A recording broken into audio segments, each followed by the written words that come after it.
And I don't like Sandra because every time she called me that, Sandra Lynn, I had done something wrong. So I prefer Sandy. Um, let's see. So I think you all know me. I don't need to tell you more. I've been here for quite a while, maybe about over a year.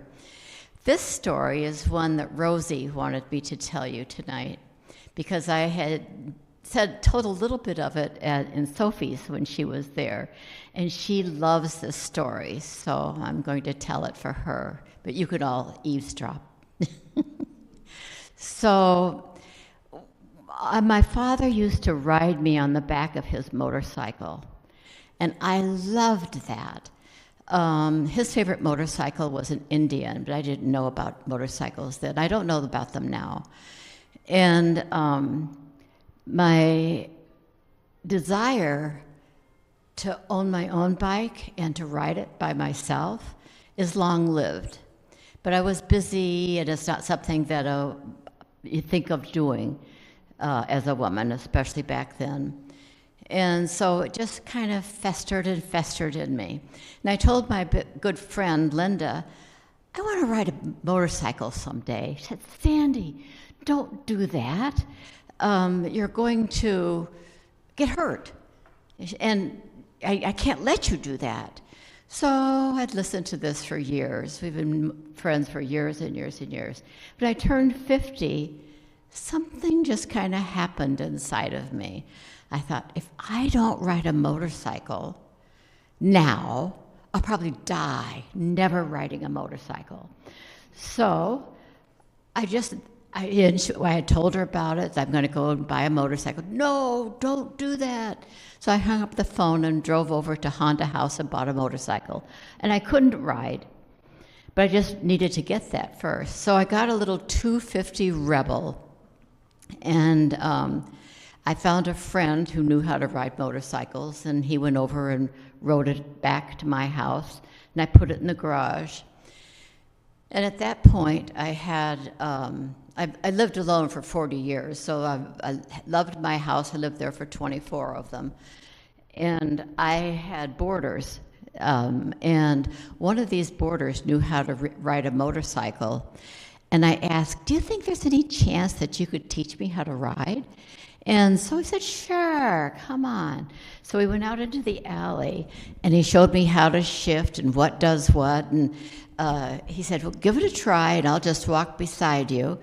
And so I did. I went very slowly and went to the end of the alley, and I couldn't turn around because I didn't know how. So I'd get off the bike, and then Kevin would get on the bike, and he'd turn it around, and I'd get back on and ride to the other end of the alley, and went back and forth until I felt a little bit more confident. In the meantime, I went over and read the motorcycle safety book and passed my written test.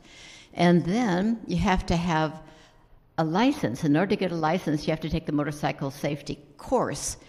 And so, and it was a weekend long. So I went over there, and I was surrounded. I was 50 at the time, and I was surrounded by teenage boys, in the class with me.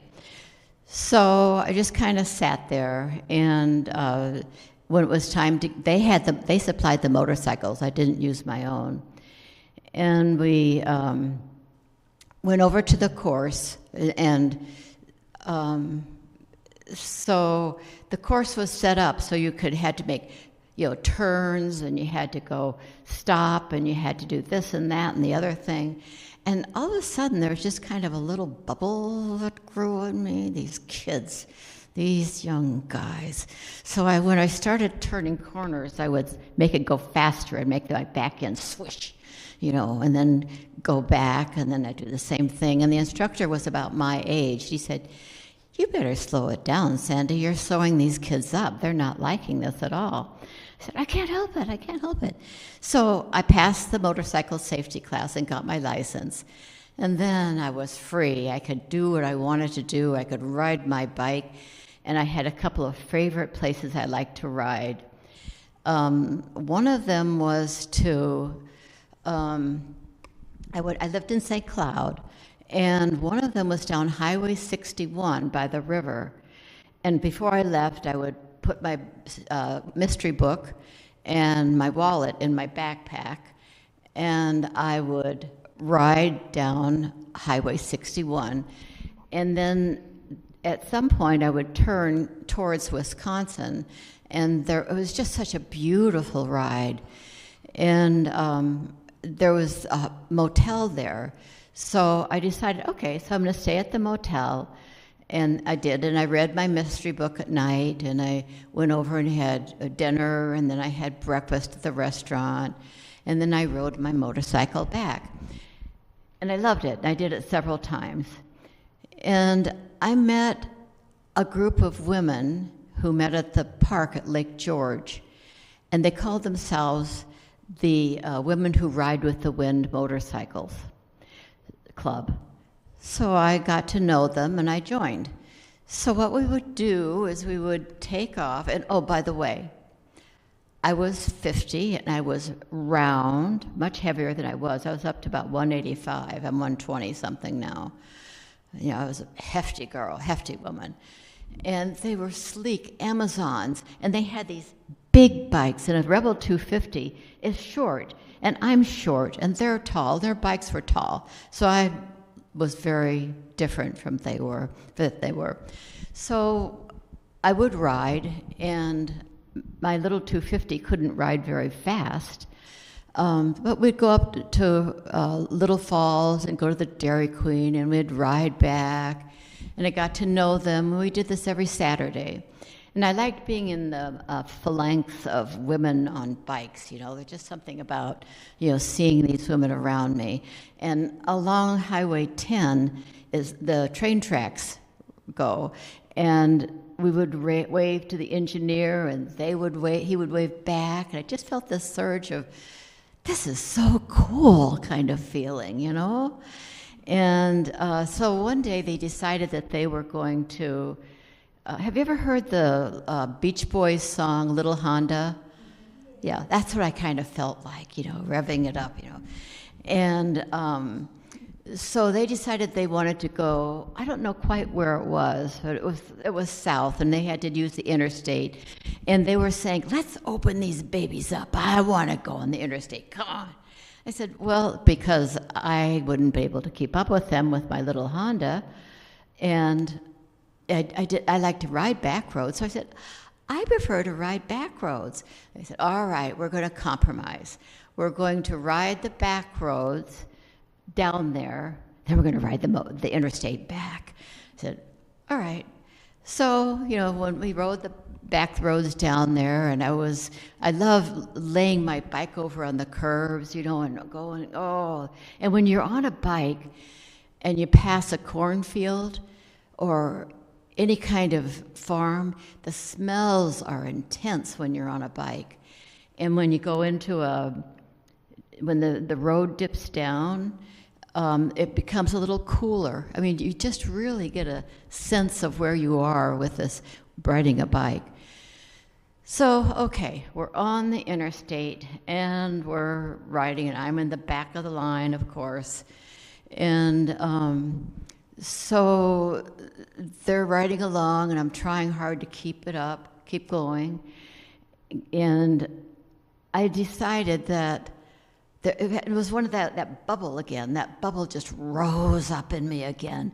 I think, oh, I'm just going to open this baby up, and to heck with it all. So I opened my little 250 up, and it gave me up to 85 miles an hour. And of course, you know, it's going, ee! And you're bouncing along because it's very light. You know, and I got up to the head of the line. Okay, so I'm at the head of the line now, and I've got all these wonderful women behind me, and they're staying behind me. And I go, oh my goodness, what do I do now? So I pulled over to the side, and they all pull over behind me. And I waited, and the leader came up and she said, I'll take over. You just follow me now. So she rode us back, and we're going to talk about this when we get over to the restaurant. I said, okay.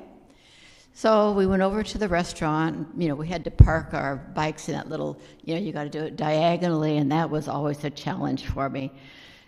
Okay, so we parked our bikes, and we're in the restaurant, and we ordered, and she came over to me with this wooden spoon, and it was on a rope, and she handed it to me and put it around my neck.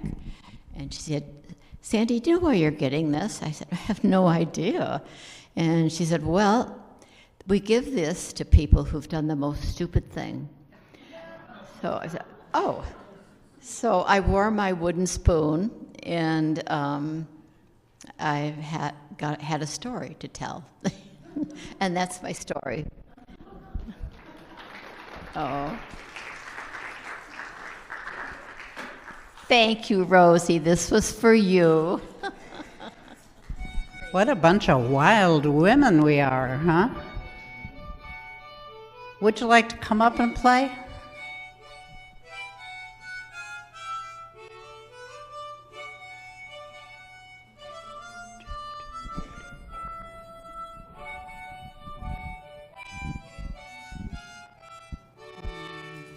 Do you know Little Honda? Do you know the Beach Boys' Little Honda song? Do you know the Beach Boys' Little Honda song? Who does? Who knows the song? I love it. I love it. And again, I think people look at us, and sometimes as older people, and then they get to know us, and they find out we had very exciting, interesting pasts. And Do you have any questions at all? Okay. So, when you were riding your motorcycle, when you went like on the,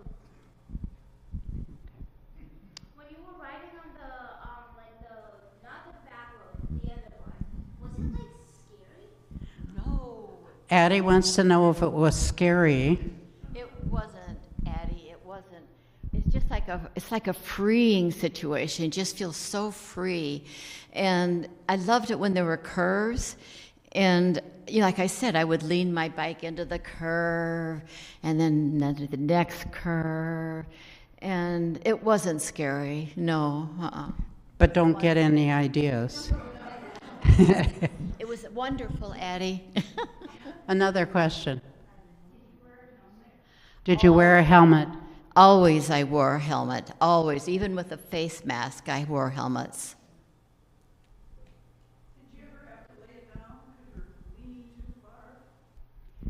No, I didn't lay it down by leaning too far, but that's another humbling story. Okay, so I went from a 250 up to a 750 Shadow. So, and this also, with my friend Linda, who told me to never, ever buy a motorcycle. I used to, when I had my 250 and then when I had my 750, I'd ride by her house, and I would run outside her house, and she would come out. And then when I got my 750, I said, "You want to go for a ride?" And she said, "Okay." So we took a little tiny ride, and then we decided we'd go to Duluth. I wanted to ride her on the back of my bike to Duluth. She was my motorcycle babe. And so we got reservations at a bed and breakfast, but she chickened out and she drove her car and I rode my motorcycle in front of her.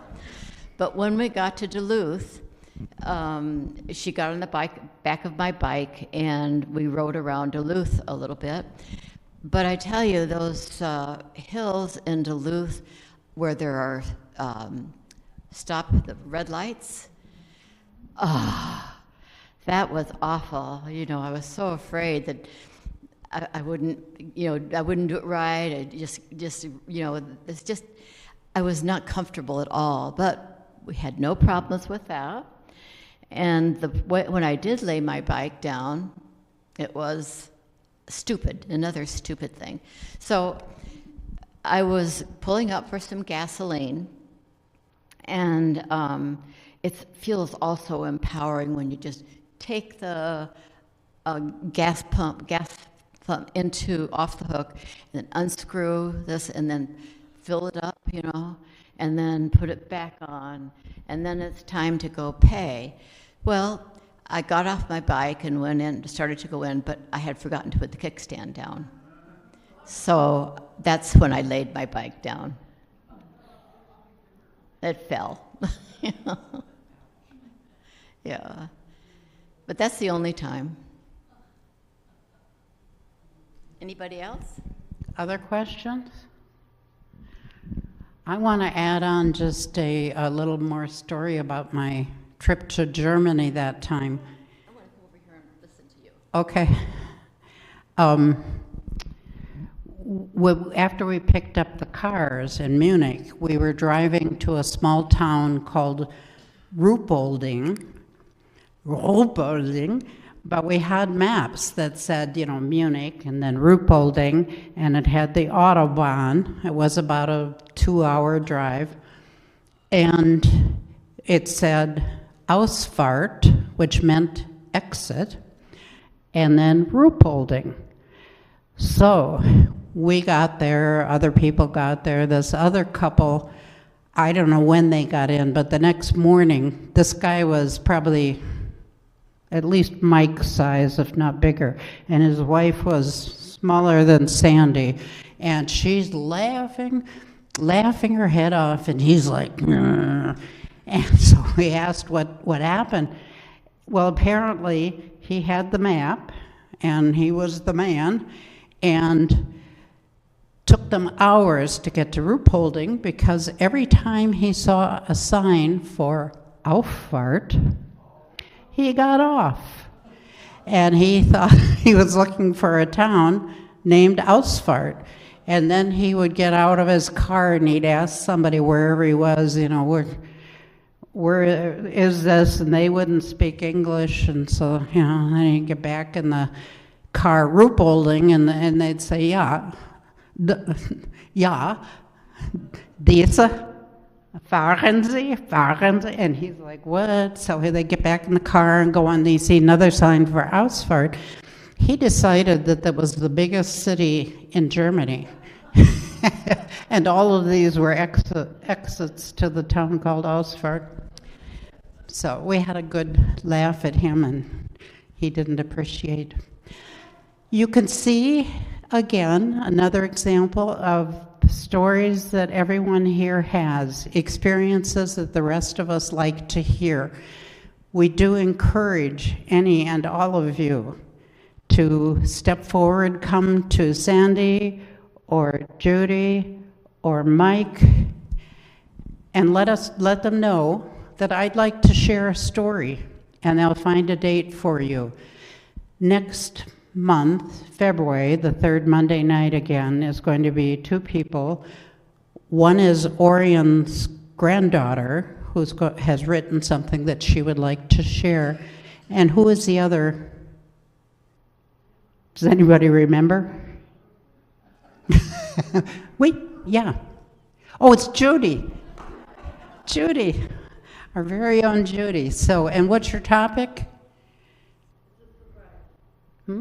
It's a surprise. Okay. Well, we can look forward to that. So remember, approach the committee. They meet every Monday at what time now? 12:30 in the community room on 4th floor. So go and meet with them or tell somebody, I'd like to tell a story, because we'd love to hear it. And that meeting is open to everybody.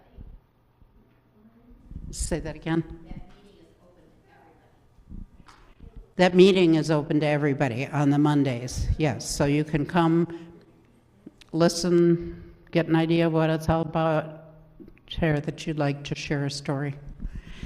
Thank you for coming, and thank you, Mean Jean. We have another. Eddie has some. Oh. Never mind, she forgot. It happens when you get older.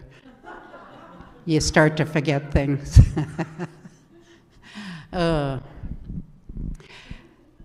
Thank you very much for being here, and thank you to Sandy, and thank you to Mean Jean.